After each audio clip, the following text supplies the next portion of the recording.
Welcome to LNP Renewable System Integrity.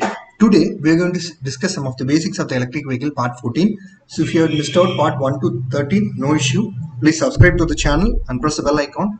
And in our channel we had created a playlist so that if you have missed anything, inside the playlist we have provided all the details so that you can access those videos and see. So in our discussions we might be using so many abbreviations regarding the electric vehicle technologies, and if you have any doubt, please refer to these.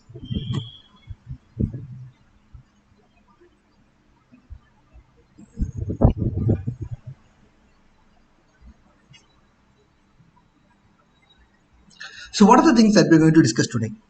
Today in our session, we're going to discuss what are the challenges and strategies for electric motor in research and developmental areas, and what are the motors which we are often using for two-wheelers and three-wheeler applications. Okay, and what are the motors that we are using for passenger and the commercial vehicle applications, and what are the battery specification for different vehicle segments. Okay, how thermal management is done for electrical motors, and what are the selection criteria for position sensor in the electrical vehicles, and what are the different sensors which we are using for sensing techniques in the electrical vehicles. So when we try to sort out the challenges in the electrical motor in the research and development area, the first challenge is that cost is the biggest challenge. So we need to sort out something so that cost will be little reduced, so that we need to produce a quality product. Then packaging and advanced material is a most another challenge, and maybe for invention we can create something, we can pack and we can make them with the advanced materials, but for the volume and the mass production, okay, so it is very much it is a challenging one. So mass and volume and mass production is most important thing. Then thermal management is very important task for electrical vehicle sectors, reliability and efficiency. And when we get into the strategies, so mostly we need to go for non-rare earth permanent magnet motors or a non-permanent magnet motors, and we need to use the magnetic materials in order to reduce the cost, in order to improve the higher temperature performance, and we need to have innovative materials to improve the performance and the reliability. Why we need to go for this non-permanent magnet motors? Because it reduces the cost and improves the performance and manufacturability. So all these things we need to focus.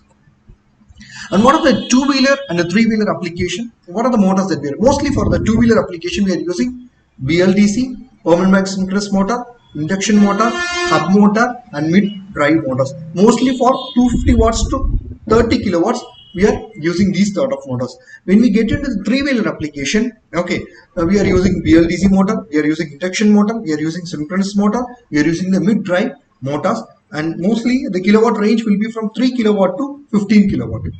Okay, and when we are going for a passenger in the commercial vehicle applications, okay, that is range from 15 kilowatt, 5 to 15 kilowatt, and 30 to 400 kilowatt. So we are often using permanent magnet synchronous motor, induction motor. And when we get into the trains and the big trucks, there we are going to use induction motor, because there the usage is greater than 150 kilowatt. And what are the battery specifications which we can use for a different electric vehicle? Say for example, if you had a plan to use a battery for a two-wheeler application, then the battery capacity should be minimum from 1.3 to 3.3 kilowatt hour, and battery voltage can be from 48 to 72 volts. This is the standard provided by the Indian government. And if you're planning for a three-wheeler vehicle, the battery capacity should be from 3.6 to 8 kilowatt hour, and the battery voltage is 48 to 60 volt. And if you're going for electrical cars, then the battery capacity should be 21 kilowatt hour and the battery voltage is 72 volt.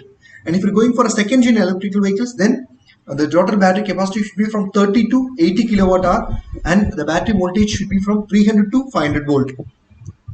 And if you make a comparison, okay, of a continuous and transmission operation of electrical machines, as you can see, during the motor operation, what is happening between the speed and the torque? So it is trying to maintain the consistency for a particular speed, and after that it is trying to reduce it. But in the same motor, when we try to use it as a generator, what is happening? After a particular period of time, the torque is getting increased as the speed increases. And for the thermal management approach, we can have three different categories. One is the material characterization is very much important, and second thing is that we can either do passive thermal design or an active convective cooling method. Okay. So what are the selection criteria for a position sensor? First and foremost thing is that its robustness. It should work in the critical conditions. and it can have a more sensitivity related to small changes. Okay, it should not produce much noises, and it should be tolerant to temperature and vibrations. Okay, and it should be made up of non-linear magnets, because if you go for magnets it is a little costly.